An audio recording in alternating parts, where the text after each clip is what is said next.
اور ایک بات تو طے ہے کہ اللہ تعالیٰ نے پاکستان کو اس ٹائم پر ایک امپورٹنٹ کام سے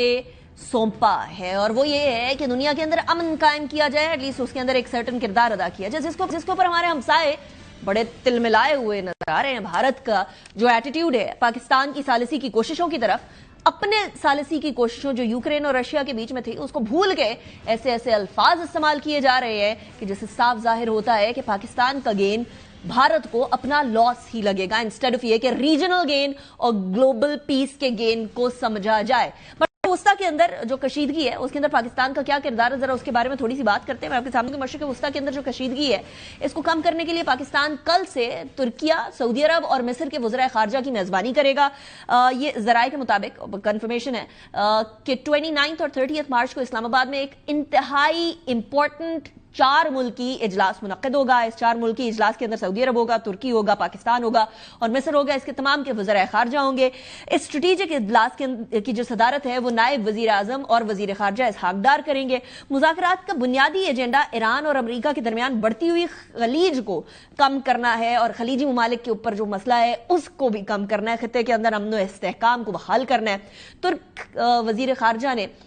خاقان فیدان نے کہا ہے کہ اسلام آباد میں ہونے والی اس ملاقات کی تصدیق کرتے ہوئے وہ بتاتے ہیں کہ جنگ روکنے سے متعلق ایک اہم پیغام پاکستان کے ذریعے دیا جا رہا ہے۔ ناؤ پاکستان ایک امپورٹنٹ پیغام رساں کے طور پر آگے۔ ان کا مزید یہ کہنا تھا کہ امریکہ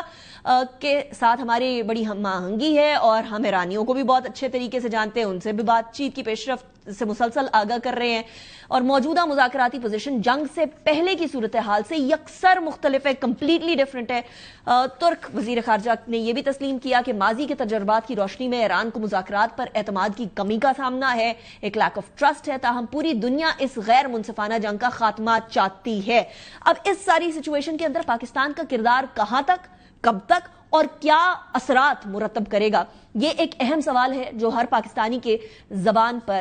اس ٹائم پر ہے۔ اور یہ سوال ذرا ہم رکھتے ہیں خواجہ آصف صاحب کے سامنے، ڈیفنس منسٹر ہیں پاکستان کے۔ Thank you very much Khawaja صاحب for joining me in the programme, it's a pleasure having you. Khawaja صاحب سب سے پہلے تو یہ بتائیے گا، یہ ساری سچویشن کے اندر جہاں روز کی بیسس کے اوپر سٹیٹمنٹس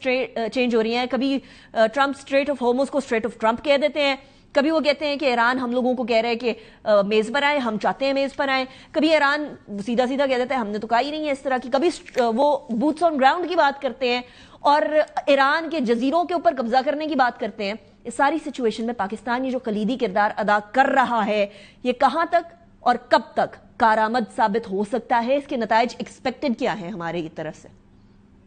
بسم اللہ الرحمن الرحیم۔ دیکھیں، میں پاکستان کا یہ مقام جو ہے اچیو کرنا، یا اس ایک صلح صفائی کی بات میں پاکستان کے ذمے یہ رسپانسبلٹی لگنا along with Turkey and Egypt, میں سمجھتا ہوں کہ یہ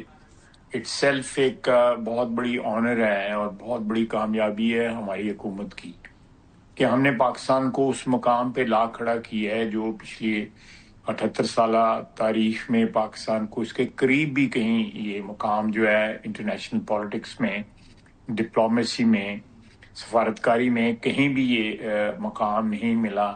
کہ پاکستان جو ہے اس کو تمام جو اس وقت